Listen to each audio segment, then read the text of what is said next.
Hello everybody and welcome to another video. Thankfully we are finally back. Recently my computer decided to destroy itself and I managed to get my new graphics card finally. Due to the current pandemic that's sweeping the world, it was classified as a low priority item, so it took a while to get here, but nonetheless it's here now, so I've got my machine up and running again. So there is that. We can hopefully get back on track with what we were doing before. Now, to the actual video. We're going to be looking at a band today called Make Them Suffer, a band I'm not familiar with, not heard of them before. So I had to do a little bit of research, not a huge amount, but there was some, and I found out that Make Them Suffer is an Australian heavy metal band from Perth. Their debut album, Never Bloom, peaked at number 56 on the ARIA album charts, ARIA, that might mean something, not sure, in June 2012, while its follow-up, Old Souls, debuted at number 30 upon release in May 2015. After the band signed with their label Rise, they released an expanded version of Old Souls in August 2016, which also contained the EP Lord of Woe, originally self-released in 2010, and a new track called Ether. Now today we're going to be looking at a track called Hollowed Heart. I'm not sure what kind of metal it is, it just says it's an Australian heavy metal band. It's just given me a very generic sort of description of the band, so I don't know what style of music it is, but I've got some lyrics here to look at, and I'm very intrigued to see what we have. So we'll jump to the video now and see what we have. So, Hollowed Heart by Make Them Suffer. Let's have a look.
There we go.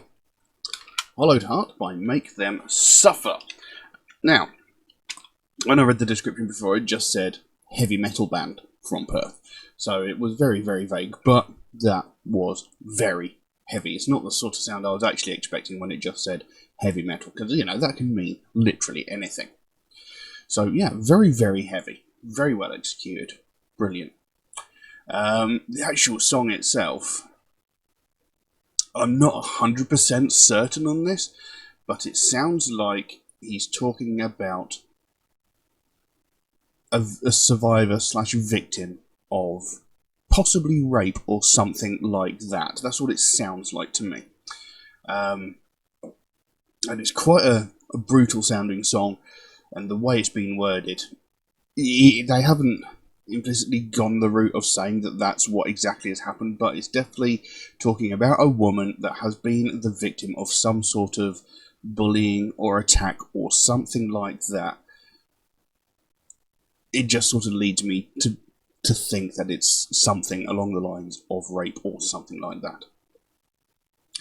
And the lyrics go, another demon for you to hide, to make you cry yourself to sleep. But you're a star, you're a vision, you're a hero to me. But you're a mess, but you hold yourself so well.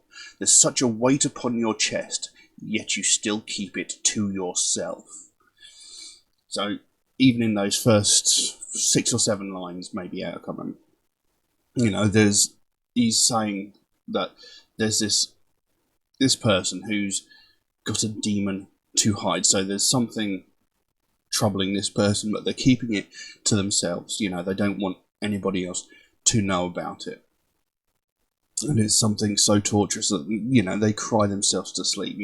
It's something that plays so heavily on their mind that they're miserable, depressed, and they're crying themselves to sleep. And he says, but you're a star, you're a vision, you're a hero to me. So he's proud of this person. He thinks this person is unbelievably strong, despite the way, this person might be crumbling under the weight of this thing that's playing on their mind. He's saying, like, look, everything you've been through, I'm really proud of you because you're still standing up, you're still going, you're still moving forward. I'm very proud of you for what you're doing. He says, you're a mess, but you hold yourself so well. So this person's hiding all this trouble that they're feeling inside, all this turmoil, they're hiding it, they're carrying themselves so well, not showing the world that it's affecting them, but in their own personal space, they're falling apart. And it says there's such a weight upon your chest, yet you still keep it to yourself.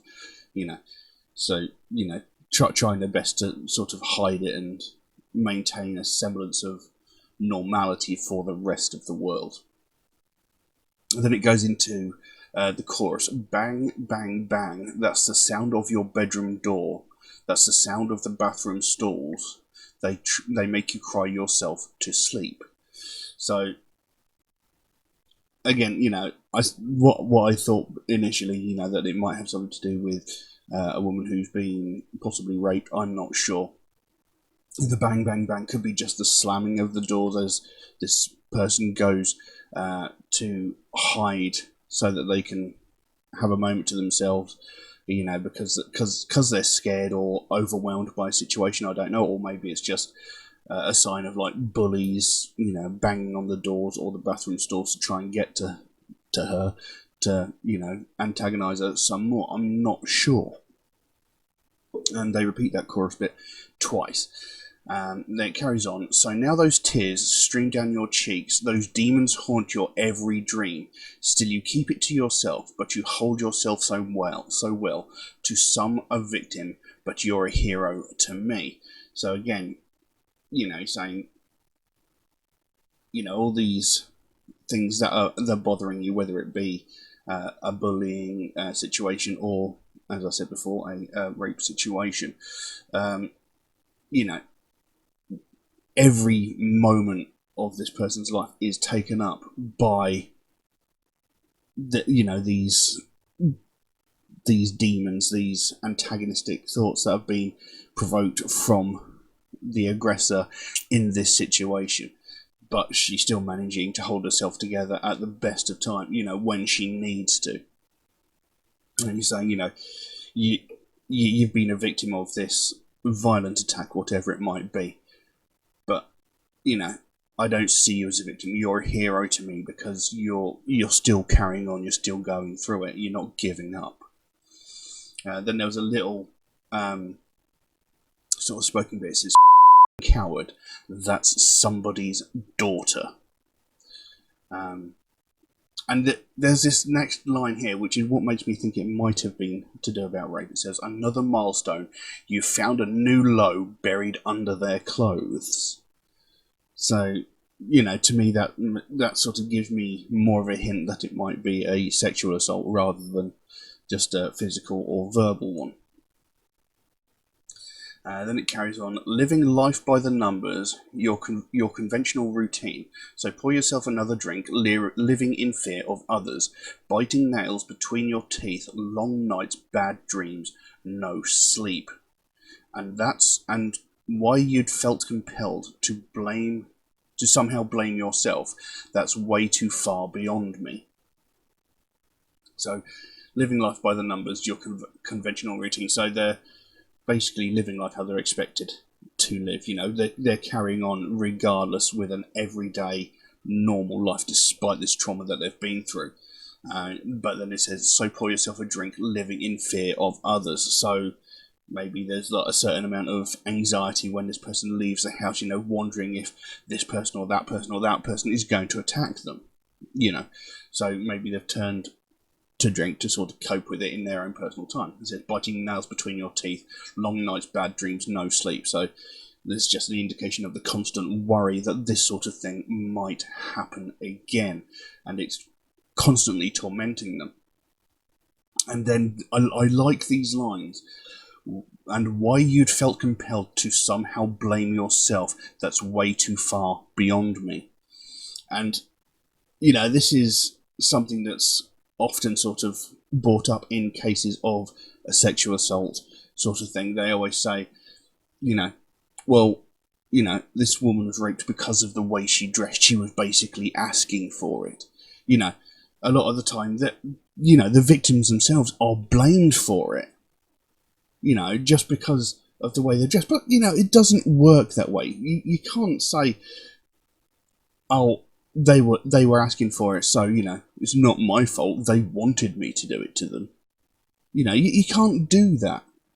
You can't say that you're justified in an assault on someone because of the way they're dressed. It doesn't work. It makes no sense. And you can't blame the victim.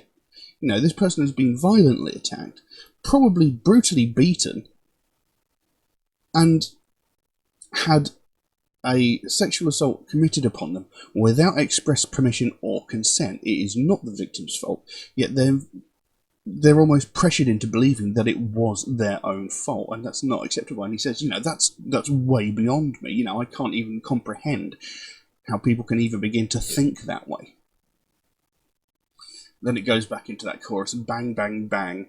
That's the sound of your bedroom door. That's the sound of the bathroom stalls. They make you cry yourself to sleep." And again, repeats that twice. And then it carries on, "I penned a note on your behalf, a poem for the host of a hollowed heart.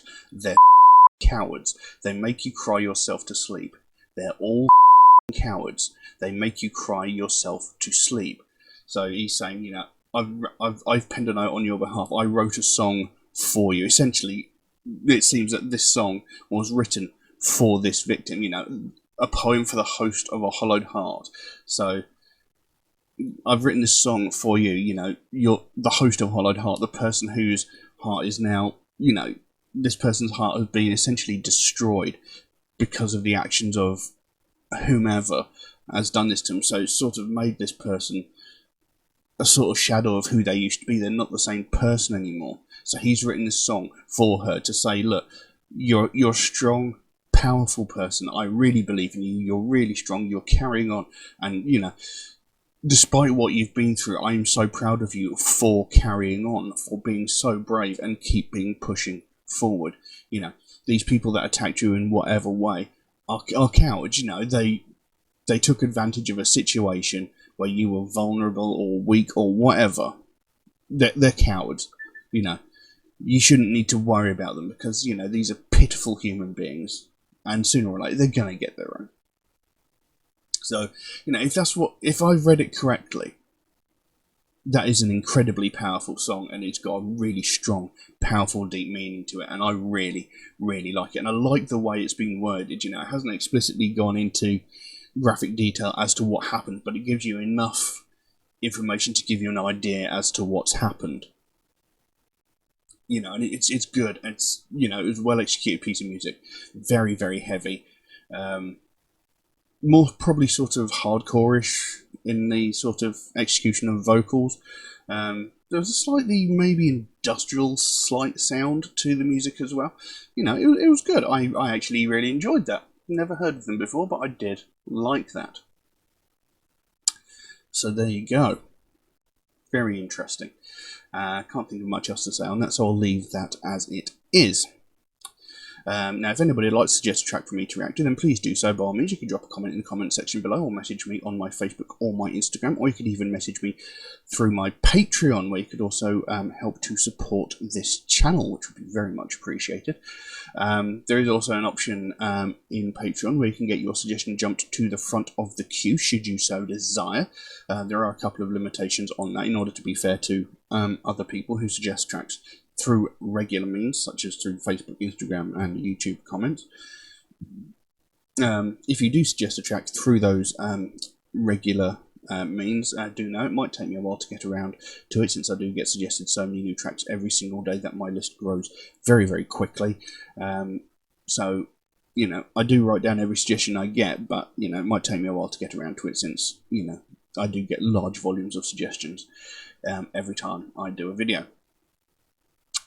Also, Metalhead Reacts is a proud supporter of the Sophie Lancaster Foundation, a British-based charity whose main goal is to put an end to hate crimes, mainly those involving people of the alternative community. And it's something I believe in very, very strongly, something I think definitely needs a lot more attention than what it gets, because it gets widely ignored at the moment, and that needs to change, because it is a very real problem. Because every day, all around the world, people of the alternative community are getting violently attacked, just purely because of the way they dress and their taste in music.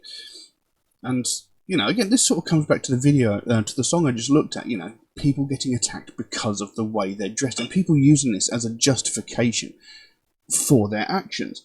You know, it's not an acceptable excuse. Just because you don't like the way someone is dressed doesn't give you an excuse to attack them. You know, if you don't like the way someone's if you don't like the way someone is dressed, don't look at them. It's very, very simple.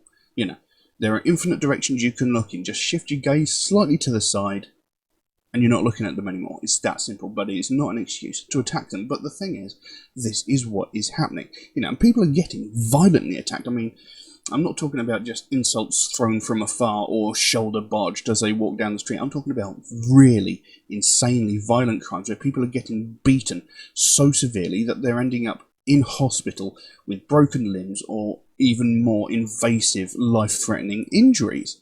And, you know, these sorts of things are happening, but nobody hears about it, and that is unacceptable. The last time that this was widely spoken about was a good 12 to 13 years ago, when Sophie Lancaster and her boyfriend Rob Maltby were violently attacked by a group of 5 or 6 people, and they were beaten, punched and kicked, and they had their heads stamped on. They were beaten so violently that they both ended up in a coma.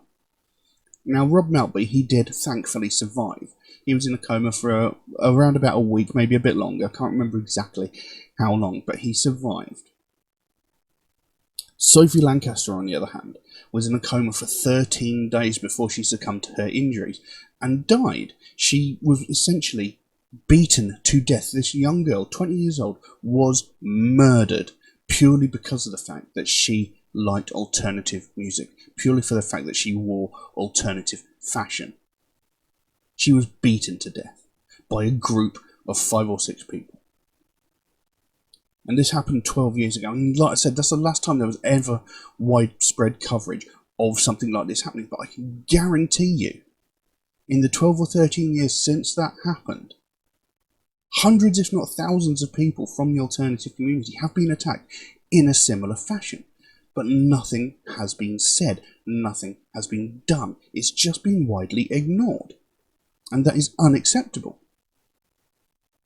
Something needs to be done, because every single day we hear about all these other hate crimes: sexism, racism, homophobia, transphobia, religious hatred, ableism. We hear of these sorts of things all the time.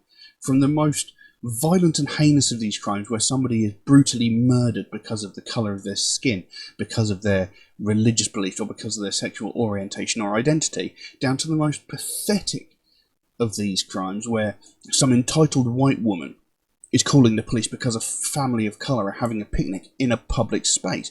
We hear these every single day throughout every single type of media. Every single facet of this. We hear them all the time, but we never hear anything about these people that are getting brutally and violently attacked because of their taste in music and, because of the clothes that they wear. And that needs to change. Because essentially ignoring it and not acknowledging that this is a real problem, you're just letting the people perpetrating these crimes get away with it. People have said to me, this is not a hate crime. It is the very definition of a hate crime. If you are attacking someone because you hate a certain aspect of that person, whether it is the colour of their skin, their religious beliefs, their sexual identity, or their taste in music and clothing, if you're attacking them because you hate that aspect of them, it is a hate crime. Plain and simple. It's self-explanatory. But it's not getting the attention it needs, and it needs to be sorted, because people are getting severely hurt. People are getting beaten to within an inch of their lives purely because of their taste in music. It's unbelievable that people are getting away with this. And something needs to be done. And this is what the Sophie Lancaster Foundation is all about. They want to bring more attention to the fact that this is happening. They want more people to be aware that this is a real problem, because they don't want to see another family go through what they went through when they had to watch their daughter slowly die over the course of 2 weeks. They want to stop what happened to Sophie Lancaster from ever happening again. It's something that should never have happened in the first place.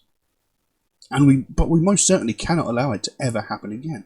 People should not be losing their lives just because they like different music. Everybody is entitled to their own opinion. Everybody is entitled to like something different. Everybody is entitled to be an individual. So if you'd like to find out more about the Sophie Lancaster Foundation, there is a link to their website in the description below.